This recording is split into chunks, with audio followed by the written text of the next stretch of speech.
ஓம் சாய்ராம். என் அன்பு செல்லமே, பலருக்கு உதவி செய்ய வேண்டும் என்ற ஆசை இருக்கிறது. ஆனால் உனக்கே யாராவது உதவி செய்ய வேண்டும் என்ற ஒரு கட்டமும் உனக்கு இருக்கிறது. என்னுடைய தங்கமே, உன்னுடைய வாழ்க்கையில் நீ அதிகமாக மனதில் காயத்துடன் இருக்கிறாய். காயப்பட வேண்டாம். உன்னுடைய வாழ்க்கையை சரி செய்வது என்னுடைய பொறுப்பு. நான் இங்கு ஒரு கல்லாக இருப்பது இல்லை. அவர்களுக்கு என்னென்ன தேவைப்படுமோ அதை அப்பொழுது செய்து கொண்டு தான் இருக்கிறேன். சிலர் அதிகமாக கடவுளை நம்புவார்கள்.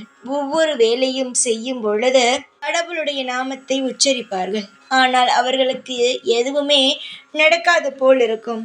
ஒரு காலகட்டங்கள் அவர்கள் கடவுளையே வெறுத்து ஒதுக்குவார்கள். அப்பொழுது அவர்களுக்கு நல்லது நடக்கும். அப்பொழுது எல்லோரும் என்ன நினைப்பார்கள் தெரியுமா? இவள் கடவுளை கும்பிடும் பொழுது கூட ஒன்றும் நடக்கவில்லை, கடவுளை வணங்காத பொழுது எல்லாம் நல்லது நடக்கிறது என்று நினைப்பார்கள். உனக்கே சிலர் பார்த்திருக்கிறாய். தங்கமே, நீ கடவுளை வணங்கினாய் பார், அப்பொழுது இருக்கும் பலன் நேரம் வரும் பொழுது நிச்சயமாக கிடைக்கும்.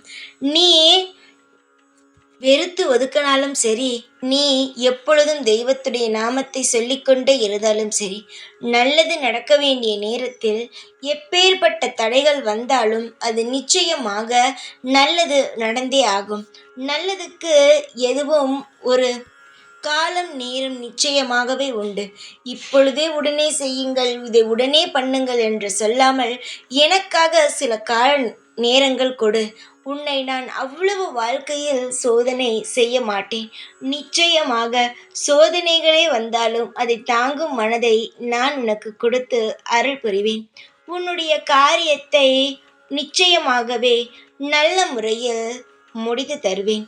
நீ ஏகப்பட்ட விஷயத்தில் சோதனையை அனுபவித்தாய். இனிய ஒரு நாளும் உன் வாழ்க்கையில் சோதனைகளோ இருக்காது.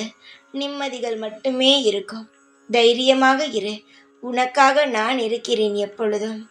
ஓம் சாய்ராம்.